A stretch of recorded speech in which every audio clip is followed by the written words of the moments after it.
don't care about Texas history. Not 1 inch. Not 1 inch. Not everyone is happy about plans to redesign Alamo Plaza, passing its first major hurdle tonight.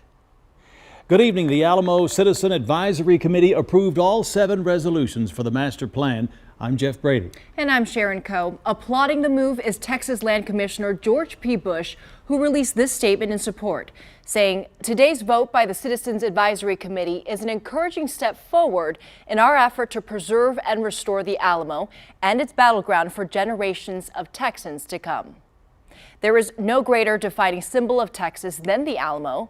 The Alamo Plan protects the sacred ground and reclaims history lost to the ages. Eyewitness News reporter Roxy Bustamante was at tonight's meeting, and she joins us live with more on what exactly the redesign means for the future of Alamo City. Roxy?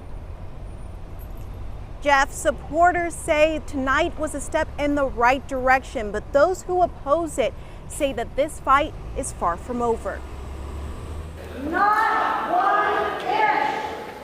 Many residents still protesting against the plans to redesign Alamo Plaza as the Alamo Citizen Advisory Committee was reviewing the 7 resolutions before putting it to a vote. The Alamo Advisory Committee is going to vote on this despite the opposition of saying that they should. Remove this gentleman, please. Brandon Burkhart was one of several people escorted out of the meeting for speaking out in city council chambers. He, along with many others, are against the plans to move the cenotaph over 500 feet. To move it outside of the wall is very, very disgraceful. You wouldn't move the unknown soldier's tomb, but they're talking about moving the Alamo Cenotaph's tomb, and that's essentially the same thing to us Texans. We believe that leaving the cenotaph where it is actually hurts the plan and is not best for the Alamo. And that's why we're talking about relocating it 500 feet. We're talking about it going from one part of Alamo Plaza to another part of Alamo Plaza back to its originally selected location, and where it will get repaired and where missing names will be added to it. Major roads, including Alamo Plaza, Houston, and Crockett Streets, will be closed to traffic, rerouting the Battle of Flower and Fiesta Flambeau Parade. After meeting with the committee, Fiesta San Antonio Commission announced they are in support of the plan and the new accommodations for the parades. The parades are going to get a new ceremonial activity zone.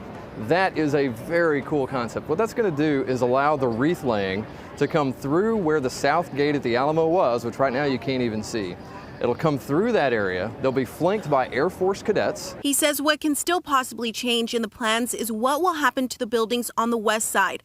But tonight's vote is a milestone in moving forward. And one thing I think we all agree on is we care about the Alamo, we care about San Antonio, and we care about Texas. This plan is good for all of them. Just like the Alamo defenders, they didn't quit when they were outnumbered. We will not quit either. We will continue to fight. Now, the plan still has a ways to go. It will be voted on at least 5 more times, including going through City Council and other committees. Reporting from downtown, Roxy Bustamante, KENS 5 Eyewitness News.